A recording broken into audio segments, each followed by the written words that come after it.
అనంతపురం జిల్లాలో దశాబ్దాలుగా ప్రజలకు సేవలు అందిస్తున్న ఆర్డిటి స్వచ్ఛంద సేవా సంస్థకు నిధులు రాకుండా అనేక ఇబ్బందులు పెడుతున్న కేంద్ర ప్రభుత్వ వైఖరిని తీవ్రంగా ఖండిస్తారు.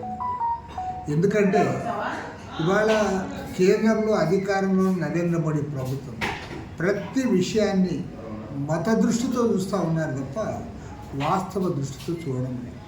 ఎందుకంటే గత అనేక దశాబ్దాలుగా వారు అనంతపురం జిల్లాలో పనిచేయడమే కాకుండా రాష్ట్రంలో దేశంలో ఎక్కడ ఏ విపత్తు సంభవించినా సరే కార్యకర్తలతో సహా తరలి వెళ్ళి వారికి అనేక రకాల సేవలు అందించారు.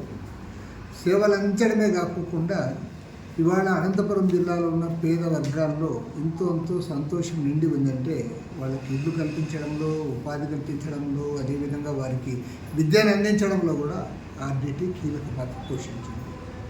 అలాంటి ఆర్డిటి స్వచ్ఛంద సేవా సంస్థకు నిధులు ఆపు చేస్తే ఇవాళ మన రాష్ట్ర ముఖ్యమంత్రి చంద్రబాబు నాయుడు గారు తెలియకపోతే ఏమన్నా అనుకోవచ్చు, ఆయనకి అన్ని విషయాలు తెలుసు.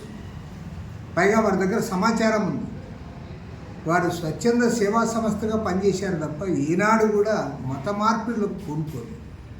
అలాంటి సంస్థకు వారు నిధులు బంద్ చేస్తే ఏమాత్రం కూడా అడ్డుకట్టు వేయలేకపోతే, దాన్ని సరిదిద్దలేకపోతే ఈ రాష్ట్ర ప్రభుత్వం ఇది తెలుగుదేశం ప్రభుత్వమా లేకపోతే బీజేపీ ప్రభుత్వమా అని నేను అడుగుతాను.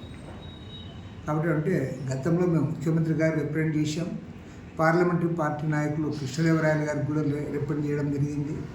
వారు కూడా కేంద్రంతో మాట్లాడిన తర్వాత కూడా ఫలితం లేకుండా పోతా ఉంది. నిన్న వేలాది మంది అనంతపురం కలెక్టరేట్ దగ్గర పెద్ద ఎత్తున ధర్నా కార్యక్రమాన్ని నిర్వహించారు.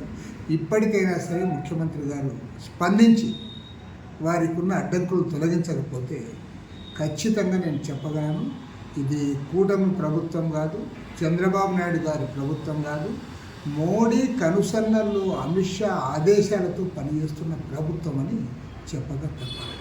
కాబట్టి ముఖ్యమంత్రి గారికి అన్ని విషయాలు తెలుసు కాబట్టి, ఈవెన్ నారా లోకేష్ గారికి కూడా ఆర్డిటి గురించి తెలుసు. కాబట్టి వారు స్పందించాలని చెప్పి న్యాయం చేయాలని చెప్పి కోరుతారు.